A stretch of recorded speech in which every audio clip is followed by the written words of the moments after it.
Señor presidente. Ya basta, ministro. Ya basta, ministro. El país no puede seguir viendo más este maniqueísmo. Usted ha venido hoy nuevamente a utilizar esa frase maniquea, paz o guerra. No más, ministro. Y le voy a explicar por qué. Porque es que la Constitución colombiana tiene un artículo que es el artículo 22, que dice que la paz es un derecho y un deber de obligatorio cumplimiento. Y todos los que estamos acá defendemos la paz. Por eso venimos a defender nuestras ideas en democracia, en ejercicio de la palabra legítima del pueblo y no ostentando las armas para oprimir a la ciudadanía.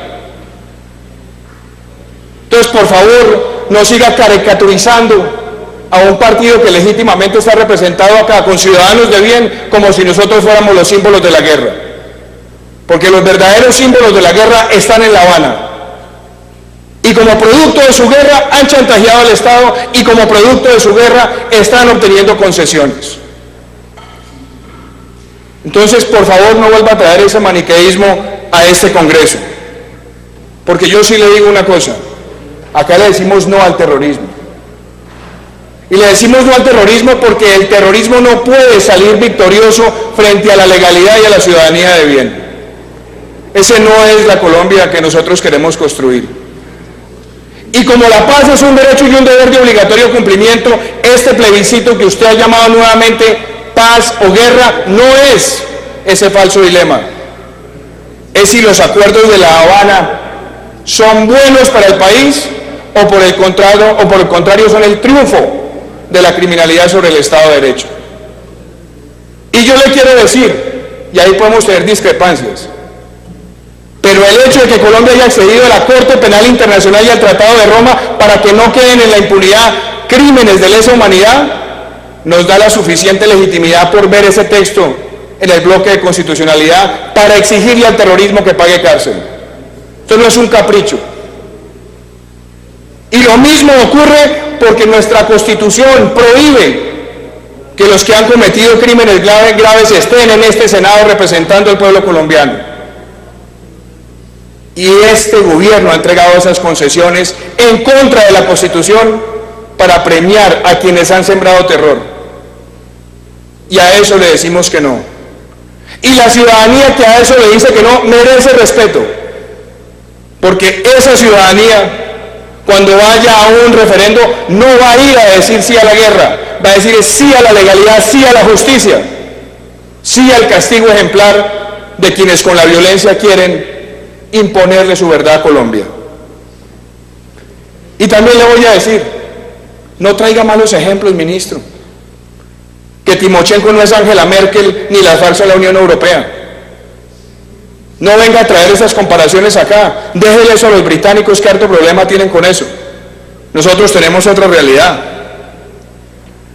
Y usted ha venido hoy acá a pintar pajaritos en el cielo. Usted cerró nuevamente hablando de todo menos de los temas del debate, y les voy a mencionar los temas del debate primero.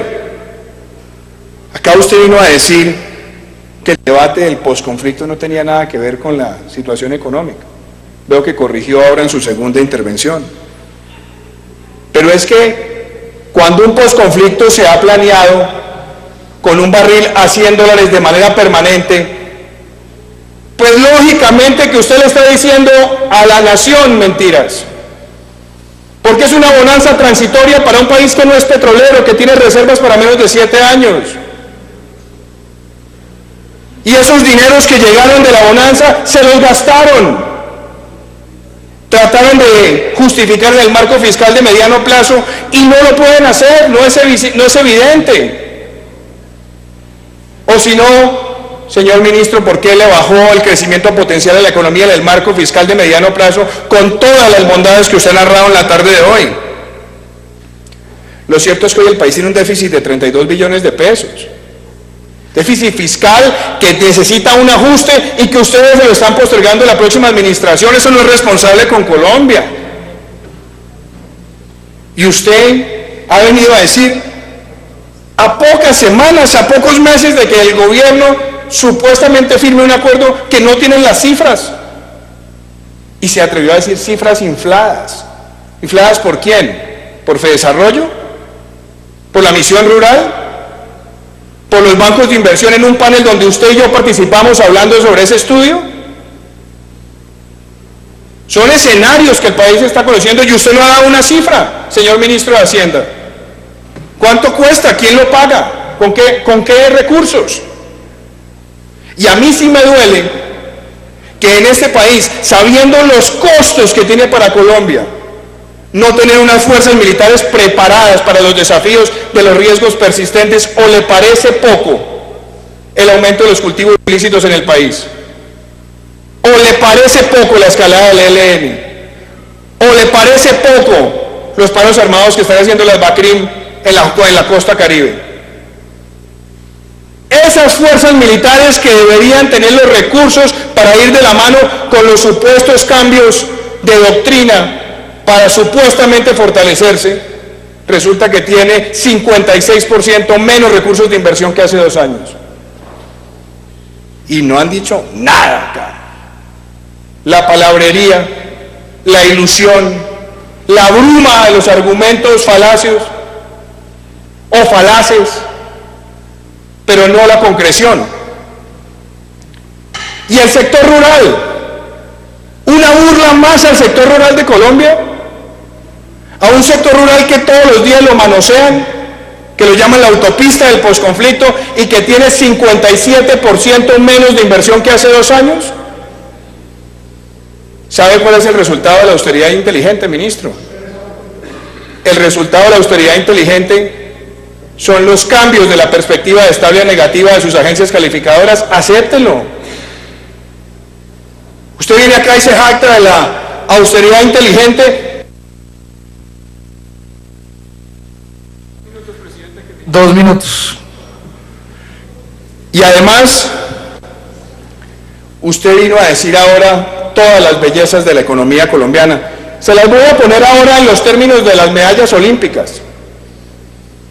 Si fuéramos a ver los campeones en inflación, nosotros tenemos la medalla de plata y disputando la plata o la de bronce con Brasil, después de Venezuela, que tiene una inflación del 180%. En la evaluación, en los últimos 3 años, medalla de oro Argentina, 170%, medalla de plata Colombia, 61%. En déficit de cuenta corriente, medalla de oro, ministro, 6% del PIB. Cuéntenle eso a la ciudadanía, a los televidentes, que el resultado de toda esta bonanza es 6% del PIB, algo que le preocupa a las calificadoras. Y en déficit fiscal también estamos en la disputa por la de oro, 3.9% de déficit fiscal. La confianza del consumidor por el piso.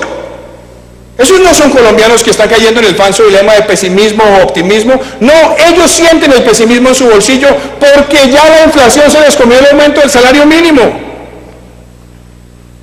Usted viene hoy a defender la industria después de 5 años o de 4 años de crecimientos mediocres o de crecimientos negativos. Y esa es la gran ilusión. Con un rezago de 4 años, y usted dijo aquí en este Congreso el año pasado que producto de la evaluación íbamos a aumentar las exportaciones de manufacturas. Han caído, ministro, y ellos también sienten el pesimismo en su bolsillo, en su inversión. En el agro, ¿qué pasa con el agro sin café, ministro? ¿Qué pasa con...? Entonces, un minuto, senador.